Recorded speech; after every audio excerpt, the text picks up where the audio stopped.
Ukraine जंग अब ऐसे दौर में पहुंच चुकी है जहां या तो यूक्रेन सरेंडर करेगा या फिर रूसी सेना के जरिए पूरी तरह से रौंद दिया जाएगा। इस मौजूदा स्थिति में सबसे खतरनाक बात यह है कि ट्रंप ने यूक्रेन युद्ध से अमेरिका को दूर कर लिया है, जिसके बाद पुतिन के बेहद खौफनाक हमले पूरे यूक्रेन पर शुरू हो चुके हैं और अब रूस अपनी ऑरेशनिक मिसाइलों से यूक्रेन पर हमला करने जा रहा है, जिसके धमाकों का तापमान सूरज की सतह के तापमान के बराबर बताया जा रहा है।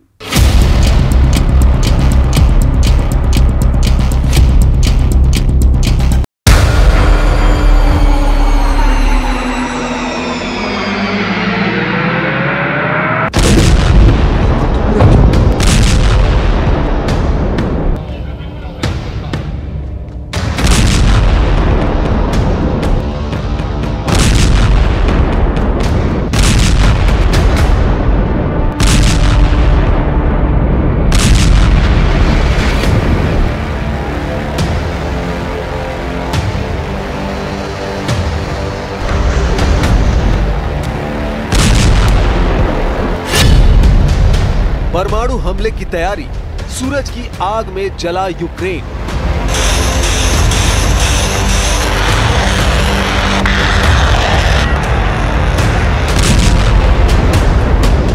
रूस यूक्रेन जंग का चौथा साल चल रहा है। 1200 दिन से ज्यादा की जंग में अब तक यूक्रेन एक भी रूसी इलाके पर अपना कब्जा बरकरार नहीं रख पाया है। जब से यूक्रेन ने 117 आत्मघाती ड्रोन से हमले रूस के 5 एयरबेस पर किए हैं, उसके बाद से यूक्रेन पर रूसी सेना कयामत बनकर टूट पड़ी है। यूक्रेन पर पिछले 48 घंटों में 600 से ज्यादा ड्रोन और 60 से ज्यादा घातक मिसाइलों से हमले हो चुके हैं, जिसमें रूस ने अपनी इस्कंदर मिसाइल से तूफानी हमले किए हैं। हम आपको दिखाने जा रहे हैं कि रूस पर यूक्रेन के ड्रोन हमलों के बाद जब से ट्रंप और पुतिन के बीच 75 मिनट फोन पर बातचीत हुई है, उसके बाद से यूक्रेन पर रूस के हमलों में 5 गुना तेजी आई है। उधर दूसरी तरफ अमेरिका में एलन मस्क और डोनाल्ड ट्रंप के बीच भीषण गृह युद्ध जैसे हालात बन गए, जिसका सबसे ज्यादा फायदा रूस उठा रहा है, जबकि यूक्रेन अब अपनी साक्षात हार सामने देख रहा है। इधर दूसरी तरफ अलग थलग पड़े यूक्रेन को अब सिर्फ जर्मनी, फ्रांस और ब्रिटेन से ही सैन्य सहायता की उम्मीद बची है। खबर है ब्रिटेन यूक्रेन को अप्रैल 2026 तक 1 लाख आत्मघाती ड्रोन देने जा रहा है।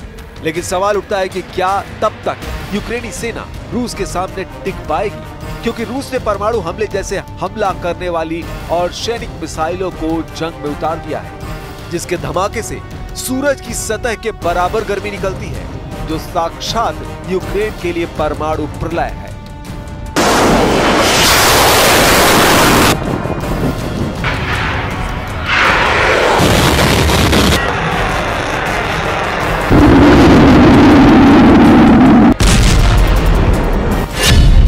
दिया यूक्रेन रूस की मिसाइल बारिश।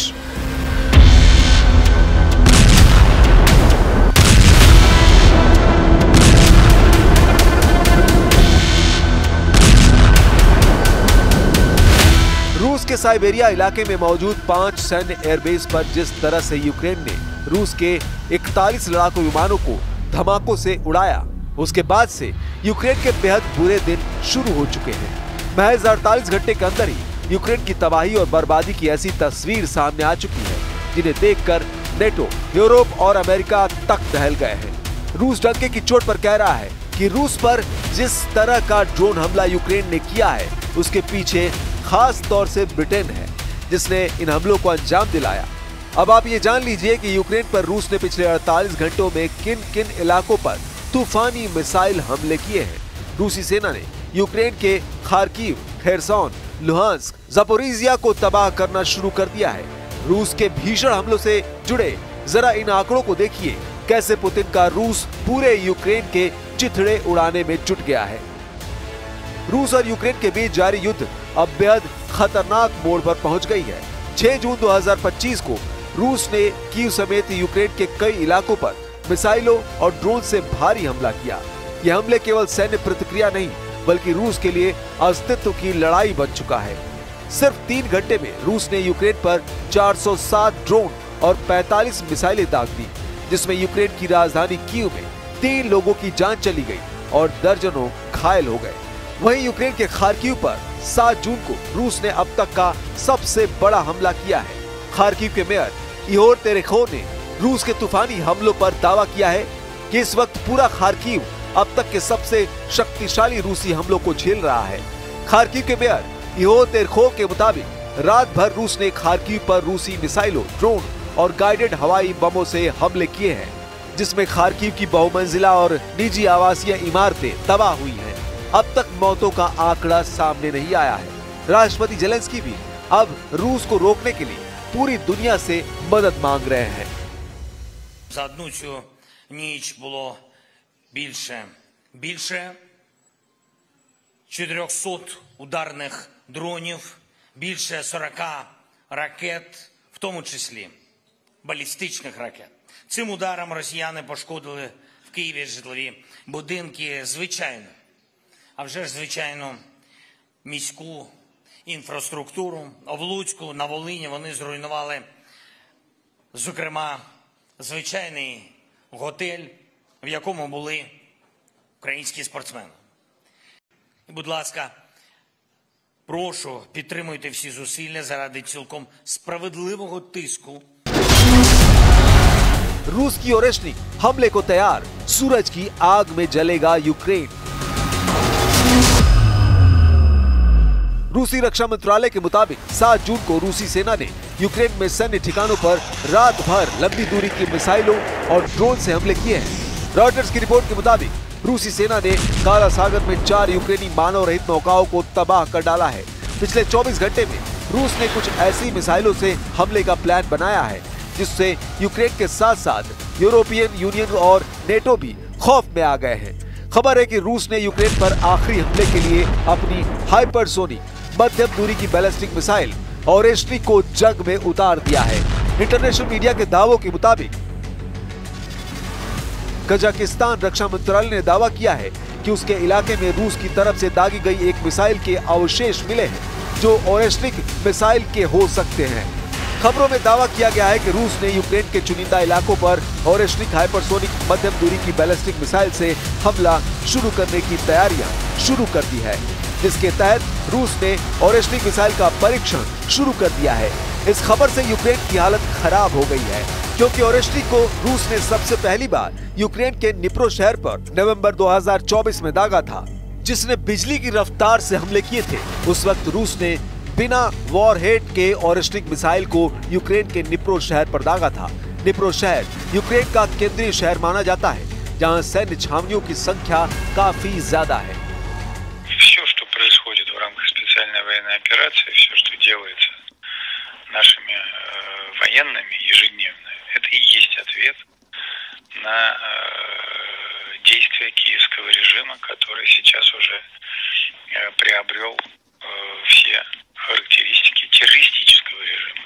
А что касается конкретно ночных ударов, то если вы внимательно читали заявление Министерства обороны России, там написано, что в ответ на террористические акты киевского режима.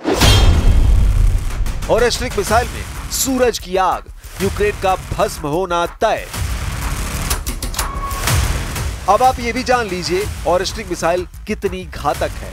रूसी राष्ट्रपति व्लादिमीर पुतिन ने इस मिसाइल को एक नई हाइपरसोनिक मध्यम दूरी की बैलिस्टिक मिसाइल यानी IRBM बताया था, जो ध्वनि की गति से 10 गुना अधिक या मैक 10 की गति से लंबी दूरी तय करने में सक्षम है। जबकि यूक्रेनी अधिकारियों का दावा है कि रूस की ओरेशनिक मिसाइल की गति मैक 11 तक है। अमेरिका स्थित पेंटागन का दावा है कि यह मिसाइल रूस की RS-26 रूबेज ICBM के मॉडल पर आधारित थी, जो परमाणु हमला करने में सक्षम है। ओरेशनिक के बारे में दावा किया जाता है कि यह हाइपरसोनिक मध्यम दूरी की बैलिस्टिक मिसाइल रूस के दुश्मनों के लिए साक्षात काल है, जिसे किसी भी प्रकार के एयर डिफेंस सिस्टम से नहीं रोका जा सकता है।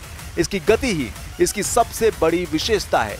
रूस के कपुस्टिन यार के पॉलीगन से दागे जाने पर ओरेशनिक मिसाइलें 20 मिनट से भी कम समय में ब्रसेल्स स्थित नेटो मुख्यालय तक पहुंच सकती है। यूक्रेन का तो यहां तक दावा है कि रूस के आस्ट्राखान क्षेत्र में 1000 किलोमीटर से अधिक दूर प्रक्षेपण स्थल से पहुंचने में इसे 15 मिनट लगे। ओरेशनिक में मिसाइल 6 वॉरहेड्स हैं, जिनमें से प्रत्येक में 6 उप युद्धक हथियार मौजूद है। ये 3 किलोमीटर प्रति सेकंड की दूरी तय करने वाली और विस्फोट के समय लगभग सूर्य की सतह के बराबर तापमान उत्पन्न करने वाली मिसाइल है। ऑरेस्ट्री को परमाणु हथियार से भी लैस किया जा सकता है। ऑरेस्ट्री की रफ्तार 12,300 किलोमीटर तक है। ऑरेस्ट्री का रूसी भाषा में अर्थ है हेजल ट्री।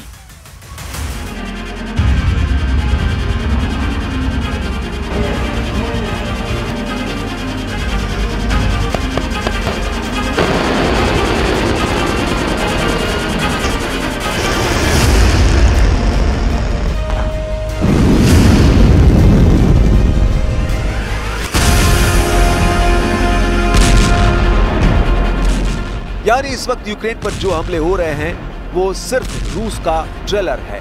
अभी बेहद खतरनाक हमले होने तय हैं। यही वजह है कि यूक्रेनी राष्ट्रपति वोलोदिमीर जेलेंस्की ने रूस के हमले की निंदा करते हुए कहा, ये साफ है कि रूस युद्ध को खत्म नहीं करना चाहता। जेलेंस्की ने पश्चिमी देशों से अपील की कि रूस पर दबाव बढ़ाया जाए और उसकी सैन्य क्षमताओं को सीमित किया जाए। जेलेंस्की ने रूस की शांति वार्ता की शर्तों को पुराने अल्टीमेटम बताते हुए खारिज कर दिया, जिसमें यूक्रेन के 4 क्षेत्रों से सेना हटाने, पश्चिमी मदद बंद करने और नेटो में शामिल न होने की मांग शामिल है।